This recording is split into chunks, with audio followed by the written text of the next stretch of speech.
this building that nowhere on the building does it say AT&T. Right, yeah. Right, they're ashamed of themselves. They should be ashamed of themselves. You know, companies like AT&T, and maybe they figured that out here. That's why they took their name off the building. But you know, the A in AT&T is supposed to stand for American.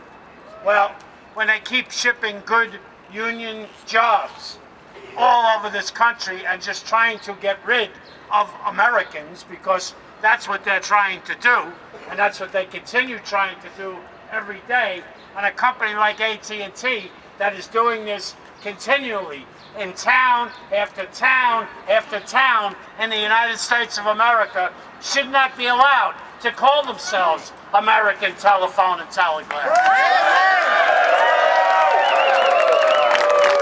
Maybe they should change their name to Corporate Greed Telephone and Telegraph. Because that's what they're all about. They don't give a shit about America or any place else. All they care about is their pockets. And brothers and sisters, we have to fight back. We got to do whatever we can do to make sure that this is stopped in every town in America. So thank you for being here today. I'm sure Sandy and her members and Brother Ed appreciate it. It may be too late for this facility, but we got to show them that we're not going to just lay down and let them destroy America and still continue to have the name American Telephone and Telegraph.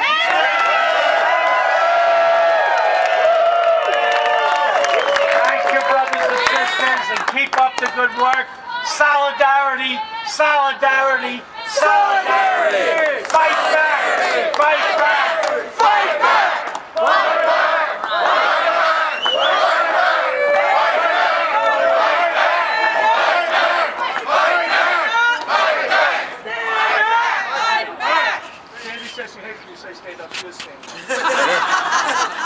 I just want to thank all of you for coming out here this afternoon and spending your lunch hour to show these brothers and sisters in this building that we're not done fighting for them. We're not giving up to AT&T.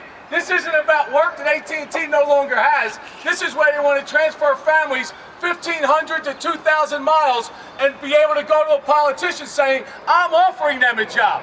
Well, we didn't build this information superhighway for you to uproot 200 to 300 families in the Pittsburgh area so you can send it halfway across the country where you know only 1 out of 100 would do it. So in effect, they're trying to hide behind their corporate bullshit to go to the newspapers and the media and the politicians and say, oh, we're offering them good jobs. Bullshit. The jobs should stay right here in Pittsburgh where they're being done now and where they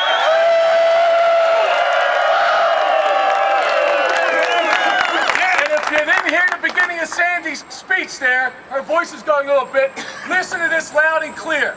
Under a Democratic governor, when this company came to the state of Pennsylvania and asked for the approval to acquire all those other properties, and they received it, a provision was put in place to say no jobs would leave the location they're being done in now.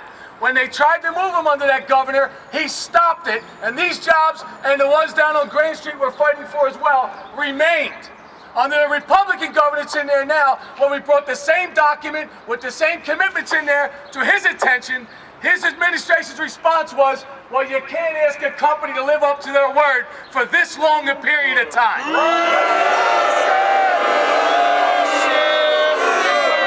One thing we have to say to him, at least our word lasted longer than his bullshit word did. But we're going to make sure that we continue to fight so that these 200 to 300 jobs in this Pittsburgh area remain here. There is work to be done. They can easily give these people to work. They can keep it. They brought up excuse after excuse. We had city council meet with them last week to offer to help them relocate them to the other building where they have plenty of room for all these workers and more. And we're going to continue that fight until we get the response from this we deserve, which is these people keep their jobs right here in Pittsburgh.